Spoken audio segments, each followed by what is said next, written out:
selamat pagi semuanya. Bersama dengan Anggreni di sini, podcast kamu pasti bisa. Hari ini dunia digital ataupun non-digital selalu memerlukan yang namanya promosi. Ngobrolin tentang promosi adalah alat untuk membuat bisnis mereka menjadi meraksasa. Apa dan bagaimana tentang promosi? Kali ini dari podcast kehadiran narasumber seorang pebisnis sukses. Siapa dia? Halo Dr. Sanjaya, apa kabar? Halo, pagi Bu Anggrek, pagi semua. Bagaimana Semangat. dengan keadaannya nih? Oh, tetap semangat Bu Anggrek. Harus semangat ya. Iya.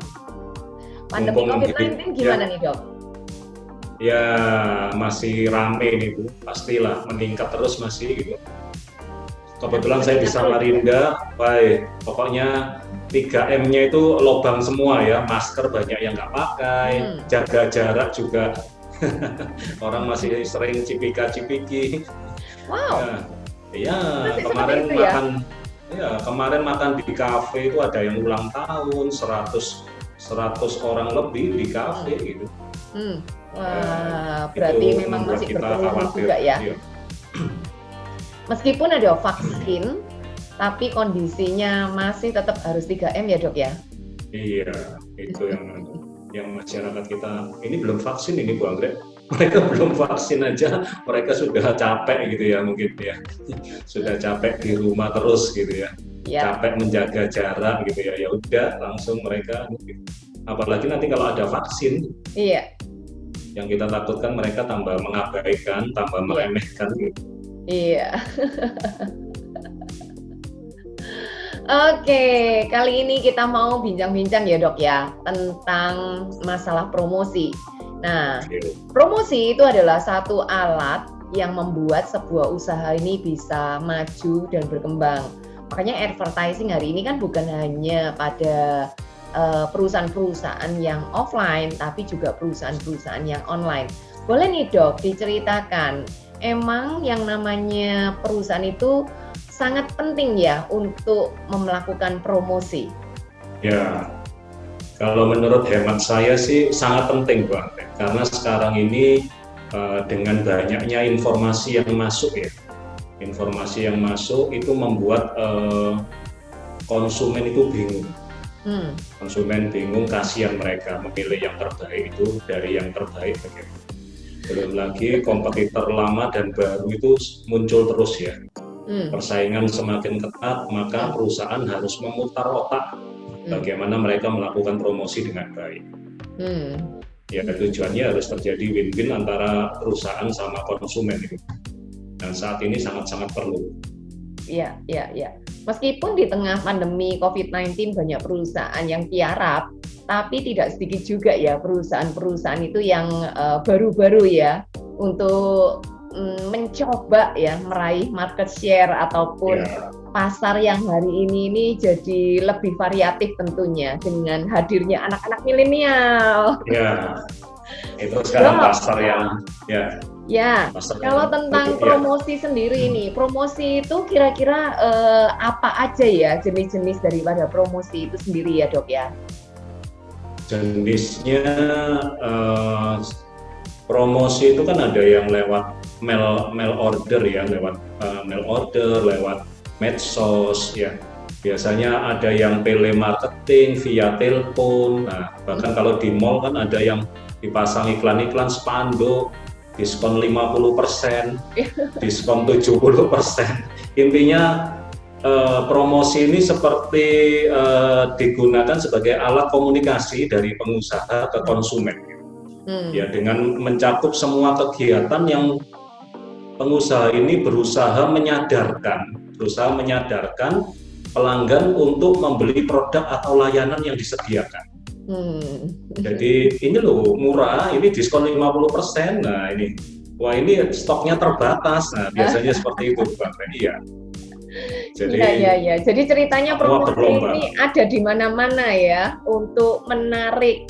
Tapi saya juga ngelihat bahwa promosi bukan cuma sekedar untuk menarik konsumen menggunakan jasa ataupun produk yang dimiliki oleh perusahaan tersebut. Tidak sedikit juga perusahaan-perusahaan itu yang melakukan promosi dalam tanda petik adalah branding ya, untuk mengenalkan kondisi daripada produknya, perusahaannya, kemudian juga untuk menancapkan semacam brand kepada konsumen, sehingga kalau konsumen itu butuh sesuatu nggak usah ngelihat billboard atau nggak usah ngelihat flyer, langsung ingat gitu nama besar dari perusahaan tersebut. Benar nggak kalau itu, Dok? Benar. Ya, ada promosi, ada juga iklan gitu. Kalau promosi ya untuk closing jangka pendek. Kalau yang tadi menurut hemat saya itu iklan, branding jangka panjang. Kalau promosi dia harus bagaimana meningkatkan penjualan, mendorong untuk closing gitu jangka pendek itu. Jadi iklan sama promosi biasanya bisa berbarengan gitu. Ya. Nah, untuk budget promosi sendiri ini gimana nih, Dok? Besar atau besar atau gimana nih, Dok? Soalnya kan promosi itu nggak selalu dalam bentuk kayak semacam kayak dilihat oleh orang ataupun lewat iklan-iklan bioskop ataupun flyer-flyer, tapi termasuk juga model-model seperti hadiah-hadiah ya. Itu kan juga termasuk bagian daripada promosi. Sehingga nih, boleh nggak diceritakan kira-kira budget untuk promosi ini semestinya bagaimana? Dan apakah budget untuk promosi ini juga diinkludkan di dalam harga si produk, sehingga kita bisa mendapatkan semacam wawasan ya untuk produk itu sendiri itu seperti apa harganya, termasuk ada promosi apa enggak? Silakan, Dok. Ya, jelas semua promosi ya itu semua menjadi tambahan ya, menjadi beban untuk konsumen sebenarnya. Selalu ada cost yang disiapkan untuk promosi, dan itu besar banget, tergantung pasarnya kita, terus kita melalui apa, terus kita pakai artis siapa, nah, terus berapa lama. Nah, semakin banyak promosinya ya itu otomatis meningkatkan biaya termasuk biaya promosi ya, otomatis harga ke konsumen jelas lebih besar ya. Jadi dulu aja iklan apalagi lewat TV itu 30 detik aja dulu 20 juta 30 detik ya. Itu belum proses pembuatannya ya. Nah, belum artisnya, proses pembuatannya. Padahal iklan mie instan aja tuh 20 juta. Nah, satu sinetron dulu bisa 5 kali. Wow, 5 kali ya. 20 juta kali 5, 100. Nah, satu hari biasanya 5 sinetron. 5 sinetron berarti 500 juta. 500 juta. Itu satu hari, itu baru satu stasiun TV, belum yang lainnya. Kalau 5 stasiun TV, 1M. Itu televisi, belum yang lain-lain. Ya, belum surat kabar, belum ya majalah, belum radio. Nah, sekarang ditambah lagi ya lewat Instagram ya Bu ya, selebgram apa segala macam ya. Iya. TikTok, wes pokoknya. Benar, termasuk promosi di YouTube dan lain sebagainya. Wow. Artinya budget yang digunakan untuk promosi itu very big ya. Nah, boleh kasih ini nggak? Emang berarti dengan company mengeluarkan budget yang segitu besar, artinya memang sesuatu yang sangat penting ya bagian daripada promosi ini. Ya, company berusaha ya itu tadi Bu, menarik ya gitu ya. Berusaha juga terjadi suatu closing, berusaha meningkatkan penjualan gitu. Memang ini sangat penting untuk company gitu. Kalau enggak ya perusahaannya bisa tutup. Ya. Karena kalau tidak terjadi penjualan otomatis ya rabatnya, keuntungannya ya semakin kecil, terus dia nggak bisa membayar gaji karyawan, bayar fixed cost lain. Ya itu lingkaran yang sangat memusingkan pengusaha umumnya itu. Iya. Saya seperti itu. Ya, kadang-kadang promosi sudah ratusan juta, kemajuan peningkatan penjualannya nggak signifikan. Wow, sudah ratusan juta ya. Ya, ya. Ya, jadi elemen daripada promosi ini kan masuk ke dalam biaya marketing.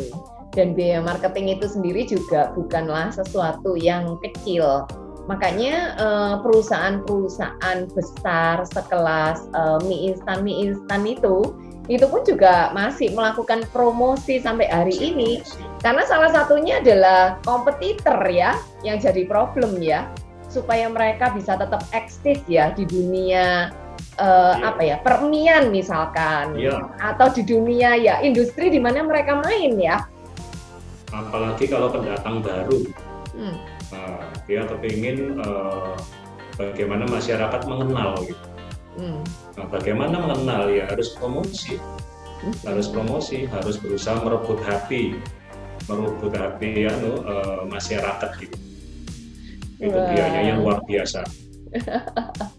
Ya, sekarang kan ya itu tadi lewat YouTube, lewat Instagram, TikTok, macam-macam tuh sekarang. Dan faktanya promosi hari ini bukan cuma sekedar lewat media-media, tetapi juga tidak sedikit promosi itu yang langsung kayak jemput bola ya Dok ya. Seperti tadi yang dokter katakan telemarketing itu kan penawarannya langsung kepada konsumen yang bersangkutan. Wah, kalau seperti itu berarti kan pasti nambah-nambah lagi nih budgetnya. Kenapa ya mereka ini terakhir bukan cuma sekedar menggunakan billboard ataupun flyer, tapi mereka ini lebih cenderung menggunakan digitalisasi dan juga menggunakan langsung jemput bola tuh Dok. Ya, sekarang ini trennya ujung-ujungnya adalah memenuhi kebutuhan pelanggan. Ya, di dunia digital ini kan saya lihat terakhir itu 170 juta itu. Artinya pengguna, Bu. Nah, itu ke pasar yang sangat besar sekali gitu ya. 170 juta di Indonesia? Di Indonesia. Wow, itu ya berarti ya itu isinya juga ya anak-anak mulai dari ya bervariasi, Bu. Mulai umur 10 tahun sudah mulai mulai digital gitu. Nah, bahkan termasuk 10 tahun ya Dok ya? Ya, termasuk mamak-mamaknya mulai belajar juga umur 40, 50 mau nggak mau. Nah, mungkin tiap hari megangin handphonenya bisa sampai 8 jam itu minimal itu pegang handphone minimal itu. Nah, terus kadang-kadang orang kebutuhannya apa? Misalkan makanan, nah, dia maunya yang menarik, yang harganya terjangkau, yang enak, yang viewernya banyak, macam-macam, reviewnya bagus, nah gitu-gitu. Nah, semua perusahaan atau ya semua company berebut untuk itu gitu. Review, satu kata yang penting. Ya. Ternyata review itu juga bagian daripada promosi nih ternyata. Karena memang bisnis zaman now, terutama anak-anak milenial, tuh selalu ya mereka kalau mau beli sesuatu atau mereka itu mau makan sesuatu, mereka tuh selalu browsing dan mereka selalu melihat review. Betul ya Dok ya? Bagaimana tuh kalau dokter menanggapi hal ini? Iya, saya aja lihat juga suka gitu ya. Tapi ngelihat aja bisa kenyang sudah. terlalu banyak juga gitu ya. Atau justru ngeliat malah tambah pengen. Kalau ngeliat ratingnya rendah jadi kenyang gak jadi tapi kalau ngeliat ratingnya tinggi langsung tambah pengen. Ya, penasaran Bu. Benar Kak, selalu begitu. Ya, itu kenyataannya Bu, kita harus belajar ya memang ke arah sana sih. Oke. Ya, kalau dulu kan nggak ada Bu ya.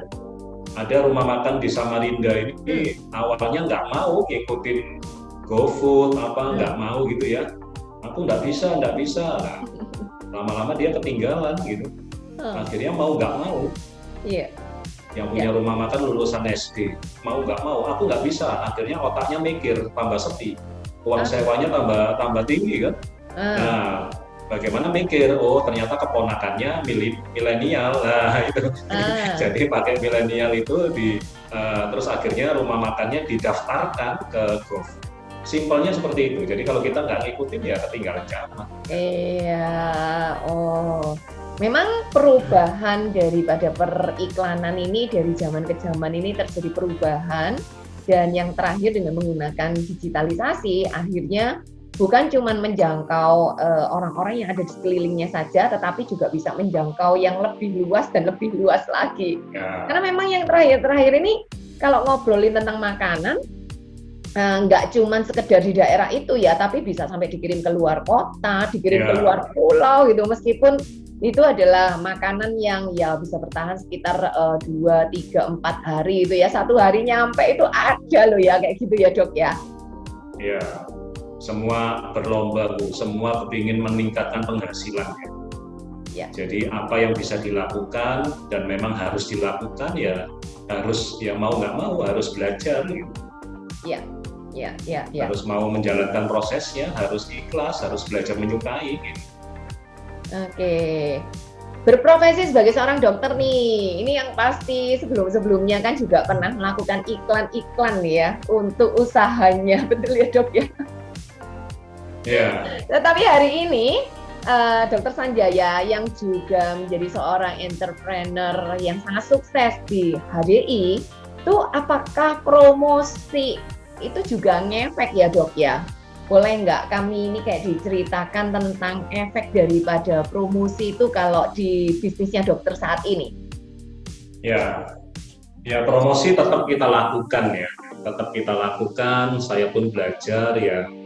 Kita tetap ya terima kasih dari BG ya, dari komunitas Breakthrough selalu memacu kita, memotivasi kita untuk menunjukkan bahwa ini penting gitu loh, ini penting, ini dibutuhkan. Nah, kita mau nggak mau kita harus belajar menyukai, harus belajar menjalankan, harus ikhlas gitu.